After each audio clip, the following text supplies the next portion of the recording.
मला स्पर्श करताना मला एक गोष्ट इथे सांगावीशी वाटते. माझ्याही गोष्टीमध्ये एक बहुभाषिक येतो, पण तो अकबराच्या दरबारामध्ये येतो आणि विविध भाषा बोलून तो सर्व दरबाराला आश्चर्यचकित करतो.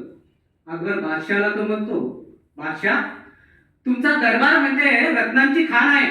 यातील एखाद्या रत्नानं माझी मातृभाषा ओळखून दाखवावी. बिरबलानं ते आव्हान स्वीकारलं.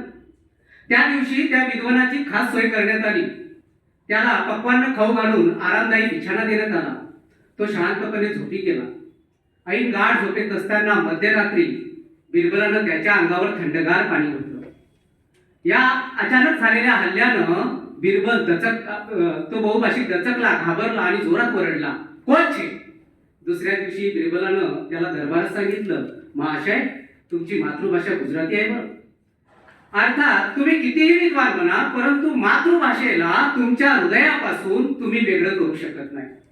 मित्रांनो, मातृभाषा म्हणजे पहिलं स्वप्न, पहिला श्वास, पहिला भास, पहिला टाहो, पहिला शब्द, पहिल्या भावनेचा पहिला गंध. मातृभाषा म्हणजे पहिलं पाऊल, सूर्योदयाची चाहूल. मातृभाषा म्हणजे मातृत्वाचं देऊळ. जगभरातल्या मातृभाषेंनी सेपियनच्या भावनांचे बांध मोकळे केले आणि माणसाला माणसात आणले. मित्रांनो, ज्या प्राण्यांना शब्दात भावना व्यक्त करता आल्या नाहीत ना, ते पशु बनले आणि शब्दांच्या व्यापारावर आम्ही सेपियन या पृथ्वीचे मालक बनलो. मातृभाषेमुळे जीवनमूल्य व्यक्त झाली. मातृभाषा भावनात्मक उत्कटतेला उत्स्फूर्त प्रतिसाद देते.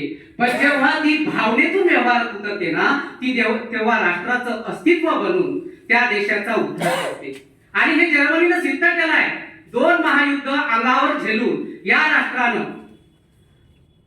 त्यांना पूर्ण जगाला आव्हान केलं की तुम्ही फक्त आमची मातृभाषा शिका, आत्मसात करा, आम्ही तुम्हाला फुकटात शिक्षण देतो, तुम्ही कोणतंही क्षेत्र निवडा. रशिया, चीन, जर्मनी आणि जपान या देशांनी स्वतःभोवती मातृभाषेचा एक कोश निर्माण केलाय आणि या कोशाला छेदणारा त्यांच्या ज्ञानाच्या महासागरात डुबण्यास किंवा पोहण्यास पात्र ठरतो.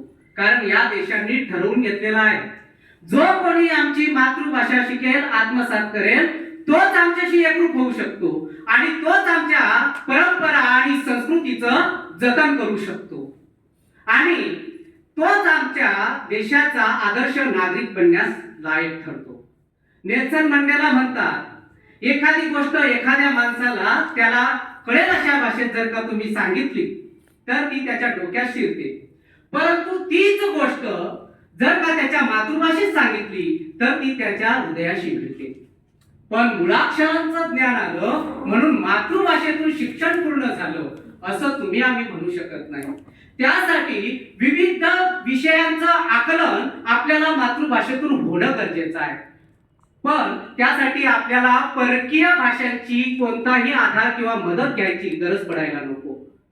जीवशास्त्र, रसायनशास्त्र, भौतिकशास्त्र, गणित तथा अनेक विषय हे आपल्याला मराठीतूनच समजली पाहिजे, मराठीतूनच आत्मसात करता आली पाहिजे.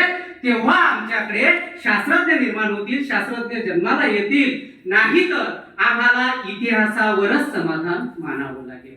मित्रांनो, मातृभाषा व्यवहारात उतरवली तर मातृभाषा प्रथम हे ब्रीद आपोआप तयार होईल आणि तेव्हा कुठे वैद्यकीय, अभियांत्रिकी आणि औद्योगिक क्षेत्रामध्ये आमच्या मातृभाषेचा दबदबा वाढेल. पण यासाठी मातृभाषेतून दिल्या जाणाऱ्या शिक्षणाचं स्वरूप बदलण्याची गरज आहे. परंतु देशातील शिक्षण व्यवस्था जागतिक मान्यतेला घाबरून मातृभाषेच्या विस्तारीकरणाला जर दचकत असेल तर हे त्या देशाच्या मातृभाषेचं दुर्दैव आहे.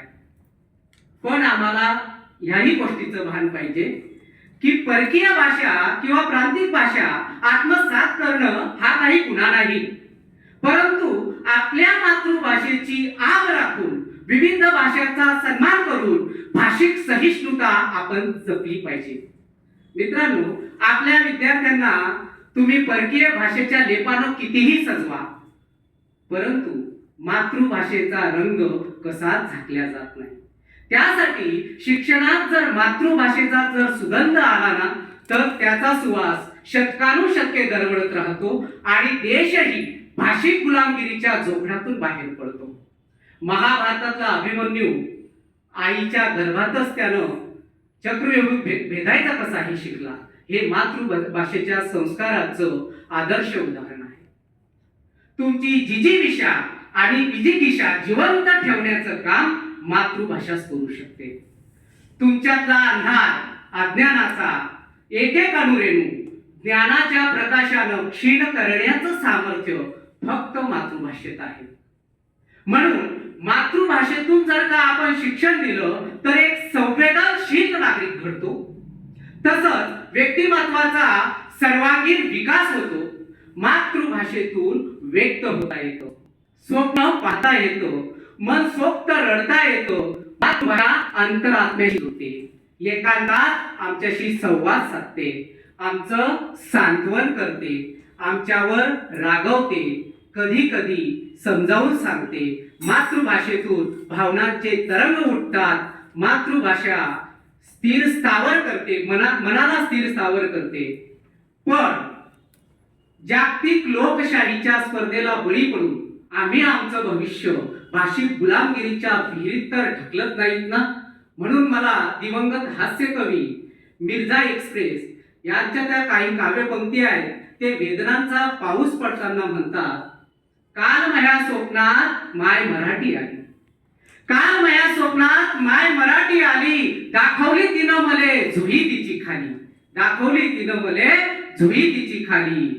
मी आहो म्हणे करोडोंची आई, मी आहो म्हणे करोडोंची आई, पण मयावर आता आली भीक मागायची पायी, पण मयावर आता आली भीक मागायची पायी. पोळ्याच्या बैलासारखी मी सजत होती, साहित्याच्या तोरणात वाजत गाजत होती. पोळ्याच्या बैलासारखी मी सजत होती, साहित्याच्या तोरणात वाजत गाजत होती. जय हिंद. धन्यवाद.